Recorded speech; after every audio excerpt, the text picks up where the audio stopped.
Hello my dear students, welcome back to my channel. आज के इस वीडियो में हम क्लास 9th और 10th के लिए मैथ्स की जो इम्पोर्टेंट बुक्स हैं और जो हमें करनी ही चाहिए वो डिस्कस करने वाले हैं। तो हमारी फर्स्ट बुक है no not other than NCERT. Yes, NCERT for conceptual understanding है जो हमें करनी है। एनसीईआरटी में आपको एक एक क्वेश्चन, उसकी थ्योरी और एग्जाम्पल्स, ये पहला काम होता है जो हमें एनसीईआरटी में करना है। नेक्स्ट बुक आती है हमारी एनसीईआरटी एग्जाम्पलर। एनसीईआरटी एग्जाम्पलर हमें क्यों इंपॉर्टेंट है? Specially for class 10th। उसमें एनसीईआरटी से थोड़ा हायर ऑर्डर थिंकिंग स्किल्स वाले क्वेश्चन आएंगे जो एनसीईआरटी में नहीं थे। उससे थोड़ा डिफरेंट क्वेश्चन और अच्छे क्वेश्चन आते हैं। तो क्लास 9th के लिए भी सजेशन रहेगा वो एनसीईआरटी एग्जाम्पलर जरूर करें। जब आप एक बार एनसीईआरटी के साथ एग्जाम्पलर खत्म करते हैं, नेक्स्ट बुक आती है हमारी कोई भी एक प्रैक्टिस बुक, रेफरेंस बुक। अब वो reference book R D Sharma हो सकती है या आर एस अग्रवाल हो सकती है, no problem. R S Agarwal एक लिमिटेशंस है जिसमें आपको एग्जाम्पल्स और क्वेश्चन मिल जाएंगे जो प्रीवियस ईयर में काफी आए हुए हैं। तो वो सफिशियंट होती है उन बच्चों के लिए जिन्हें सिर्फ अभी 10th पे फोकस करना है, 9th पे।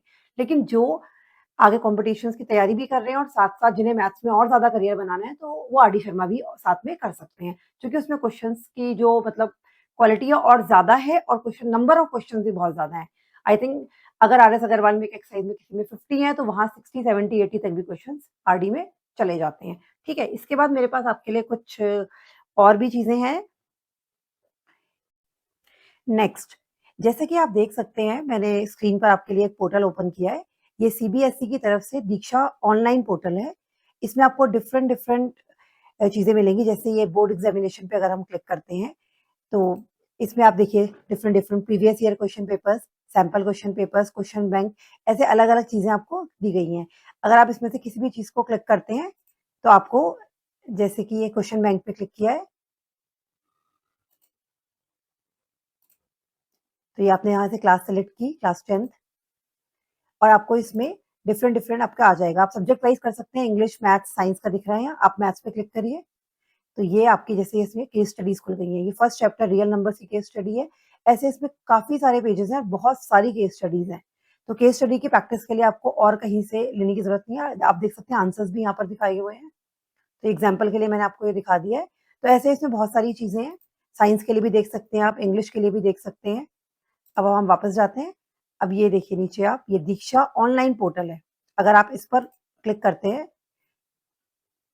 ये लोड हो रहा है।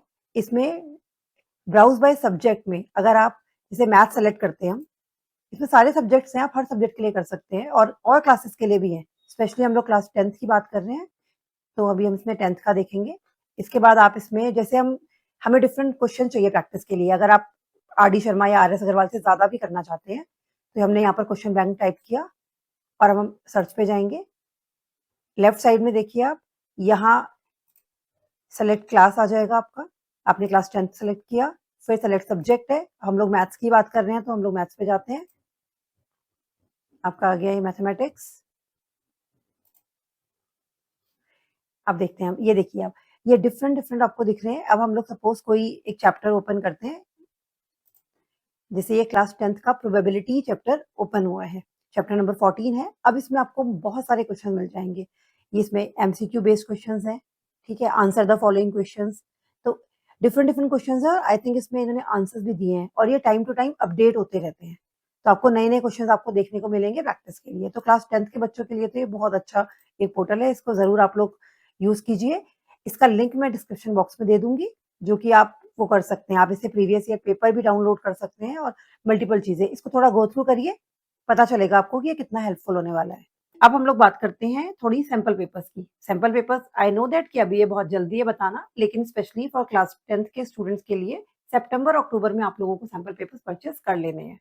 ठीक है, सैंपल पेपर्स या फिर आप पीवाईक्यूज वाले पेपर्स जो होते हैं वो भी ले सकते हैं, जो पास्ट पेपर्स होते हैं।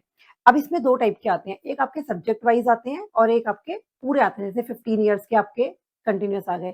तो subject wise, sorry chapter wise, और एक बुक आती है आपकी मोटी, आई थिंक ओसवाल की है वो, जिसमें 3-4 सब्जेक्ट्स के एक साथ भी आते हैं।